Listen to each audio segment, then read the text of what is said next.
మాజీ మంత్రి వైఎస్ వివేకానందరెడ్డి హత్యను కప్పిపుచ్చుకునేందుకే అన్ని రకాల ప్రయత్నాలు కొనసాగుతున్నాయని వివేక హత్య కేసులో అప్రూవర్గా ఉంటున్న దస్తగిరి తెలిపారు.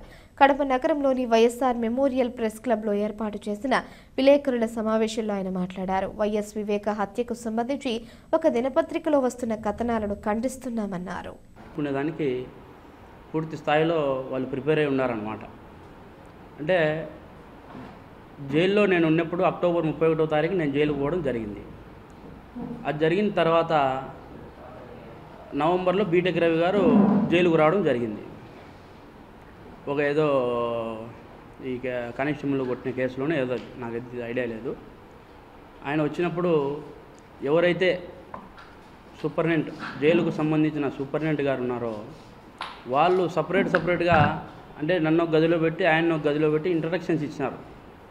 మీరు మాట్లాడకూడదు, మీరు మాట్లాడితే మాకు సమస్య వస్తుంది, లేనిపోని అన్నీ క్రియేట్ అవుతాయి, అందుకు మీరు మాట్లాడుకోకుండా ఉండేదానికి నేను ఒక నోటీస్ అంటిస్తా, మీరు దయచేసి దాన్ని పాటించండి అని చెప్పి ఆ జైలు సూపరింటెండెంట్ గారు చెప్పినారు. ఆయన పేరు కూడా ప్రకాష్. ఆయన ఆ విధంగా చెప్పినప్పుడు నోటీస్ కూడా అతికిచ్చాడు అక్కడ జైల్లో కలవనేకోకుండా. అంటే అనుమానితుడుగా ఉన్న బీటెక్ రవి గారినే కలవద్దు, మాట్లాడకూడదు మీరు అని చెప్పినప్పుడు దేవిరెడ్డి శివశంకర్ రెడ్డి గారి కుమారుడిని చైతన్య రెడ్డి గారిని ఎట్లా అలౌ చేస్తారు లోపలికి? ఏ విధంగా అలౌ చేస్తారు? అంటే వాళ్ళకి తెలియదా ఎవరు లోపల ఉన్నారు, ఏం కథ అనేది? ఇంకోటి కూడా, లోపల సీసీ ఫుటేజ్ భద్రతలో పెట్టినామని నిన్న సాక్షి పేపర్లో చూసిన. ఇప్పుడు నేను అడుగుతాండా, నేను అక్టోబర్ 31వ తారీఖు నుంచి నేను రిలీజ్ అయ్యేంత వరకు వాళ్ళు ప్రతి ఒక్క రోజు వీడియో భద్రపరచాలి, అంటే ఫీడ్ చేసుకోవాలి. వాళ్ళు ఎందుకు ఫీడ్ చేయలేదు అనేది నేను డిమాండ్ చేస్తాను. అంటే సాక్షిలో వేసింది కూడా ప్రింట్ తప్పు. నన్ను ఒక పక్క నిలబెట్టి గొడవలేయడం నాకు కాదు ఇవ్వాల్సింది. ఒక పక్క జగన్మోహన్ రెడ్డి గారిని, ఒక పక్క అవినాష్ రెడ్డి గారిని నిలబెట్టి వాళ్ళిద్దరి చేతికి గొడ్డలు ఇచ్చి మధ్యలో ఆ ఫ్రేమ్లో భారతిరెడ్డి గారిని, ఆ తర్వాత భాస్కర్ రెడ్డి గారిని, ఆ తర్వాత దేవిరెడ్డి శివశంకర్ రెడ్డి గారిని టటాలను పెట్టాలా. అది ప్రింటే తప్పు. వాడు వేసేవాడు అటేసినాడు కూడా నాకు అర్థం కాలే. సిబిఐ కోర్టులో కడపకు సంబంధించిన ఒక లాయర్ ఉన్నాడు, చంద్రగుప్త పేరు. అతన్ని కూడా భయభ్రాంతులకు గురి చేసినారు. నువ్వు వాయిదాలకు తిరగకూడదు, వాయిదాలకు రాకూడదు, దస్తగిరి తరపున నువ్వెందుకు అటెండ్ అవుతున్నావు అని చెప్పి భయభ్రాంతులకు గురి చేస్తే అతను నేను వెళ్ళనని చెప్పినాడు డైరెక్ట్గా. నేను వెళ్ళను, నాకు అవసరం లేదు, నేను నా కుటుంబాన్ని పోగొట్టుకోలేను దస్తగిరి, దయచేసి మీరేమనుకోవద్దండి, నేనైతే వెళ్ళలేనని చెప్పి డ్రాప్ అయిపోయిన పరిస్థితి. ఆ టైంలోనే నేను మా భార్యకి చెప్పిన, జడశ్రావణ్ గారి దగ్గరికి నువ్వు వెళ్ళిపో, అక్కడ పోయిన తర్వాత ఆయన వేడుకో, ఆయన సహాయ సహకారాలు అందిస్తాడని నేను విన్నా, నువ్వు వెళ్ళని చెప్పినప్పుడు నా భార్య అక్కడికి వెళ్ళి ఆయన కాలం మీద పడి ప్రాధేయపడింది. ఈ విధంగా నా భర్త ఇటు అన్యాయం అయ్యి లోపలికి పోయినాడు సార్, మీరు ఎట్టి పరిస్థితుల్లో బయటికి వేయాలా, ఇవన్నీ ప్రలోభాలకు గురవుతామని చెప్పి ఆయనకు చెప్తే ఆయన అప్పుడు కేసు టేకప్ చేసి హైకోర్టులో బెయిల్ తీసుకురావడం కూడా జరిగింది. చేసిన తప్పును ఆడ లాయర్లు కానీ, అక్కడ ఉండే లాయర్లు, పనిచేసే లాయర్లు కానీ, సిబిఐ లాయర్లు కానీ వీళ్ళందరూ కూడా చెప్తా అంటారు. దాన్ని బట్టి జడ్జి గారు మూవ్ అవుతారు తప్ప ఇవన్నీ కూడా ఎందుకు పరిగణలోకి తీసుకుంటారు? ఒకవేళ అతను అట్లా బయటికి రాకుండా ఉండాలని అనుకుంటే నేనే పోతా కదా కోర్టుకు, నేనే పోయి సార్ ఆయన పిటిషన్ ఈ విధంగా వేసిండు, నేనే వేస్తా పిటిషన్, ఆ విధంగా అతనితో నాకు ఇబ్బందులకు గురి చేస్తాడు, ఈ విధంగా నన్ను ప్రలోభాలకు గురి చేస్తాడు, ఈ విధంగా ఇది చేస్తారని చెప్పి అది కూడా చేస్తాను. నేను ఖచ్చితంగా కోర్టుకు పోతాను నేను ఈ విషయంలో కూడా. అంటే మళ్ళీ పైనుంచి ఇతనేమంటాడు, చైతన్య రెడ్డి నేను కంప్లైంట్ చేసిన అంటాను. నువ్వు కాదు, నీకంటే ముందు నేను కంప్లైంట్ చేయాలా. అది ఈరోజు ఇస్తా. ఎస్పీ గారిని కూడా కలిసి ఈరోజు ఆయన కూడా వాస్తవాలు వివరించి ఆయన కూడా నేను ఈరోజు కంప్లైంట్ ఇవ్వడానికి కడపకు రావడం జరిగింది. అట్లనే ప్రతి ఒక్క అంశాన్ని కూడా నేను చెప్తా. ఒకవేళ దేవిరెడ్డి శివశంకర్ రెడ్డి నన్ను కలవకోకుండా ఉంటే వాళ్ళు ఒక లెటర్ రాయించినారు. ఎవరు? జైలు అధికారులందరూ కలుసుకొని, సూపరింటెండెంట్ వారు వాళ్ళందరూ కలుసుకొని ఒక లెటర్ రాయించినారు. అంటే ఫస్ట్ రాయమని ఏం చెప్పిందంటే, నా భార్యకు మతి సీమితం లేదు, నేను జైలుకు వచ్చిన కారణంగా ఆ పాప అప్సెట్ అయింది, మతి సీమితం లేక ఆ పాప ఏం కావాలంటే చెప్తా ఉంది, దయచేసి ఆ విధంగా మీరు పరిగణలోకి తీసుకోవద్దండి. ఇంకోటి కూడా ఏంటంటే మీడియా మిత్రులు కూడా ప్రతి ఒక్కరు కూడా తప్పుదోవ పట్టిస్తూ ఉన్నారు అని చెప్పి ఈ విధంగా రాయమన్నారు.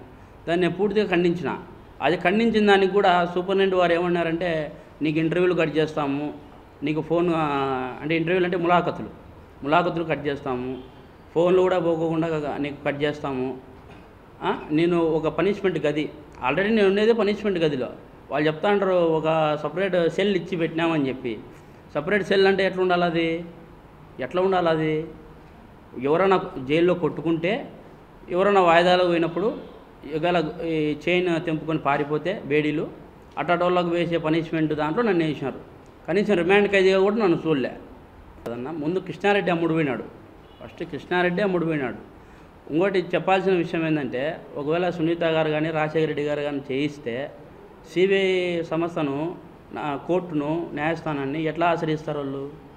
అంటే వాళ్ళ మీదకి పోదు అది.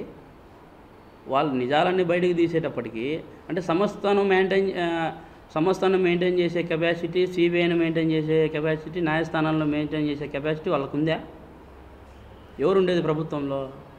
ఎవరు కేంద్రానికి పోయి కాళ్ళు మొక్కుతాండేది?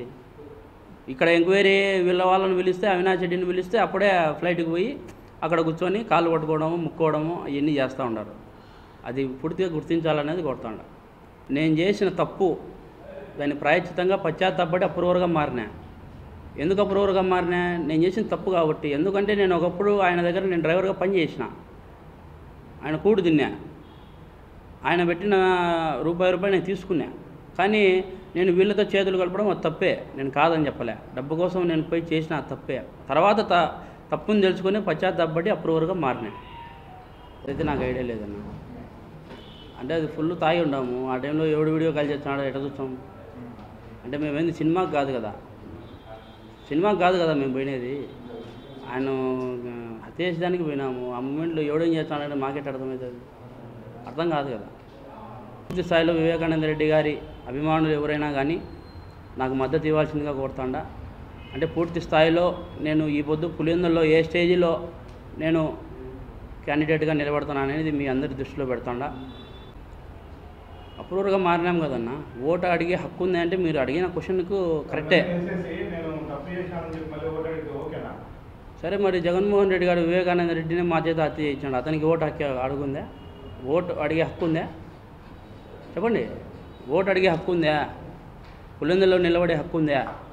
నేనన్నా మర్డర్ చేసి ఈ విధంగా అప్రూవర్గా మారి, నైనా నేను చెప్పింది వాస్తవాలు నాయనా, నేను అబద్ధాలు చెప్పలేదు, ఇది ఉండేటోళ్ళు వీళ్ళు, చంద్రబాబు నాయుడు గారు ఇట్టోళ్ళు కాదురా నాయన, వీళ్ళు ఉండేది అని చెప్పి వాస్తవాలు చెప్పినందుకు ఈ పొద్దు ఖచ్చితంగా ఓటు అడుగుతా నేను.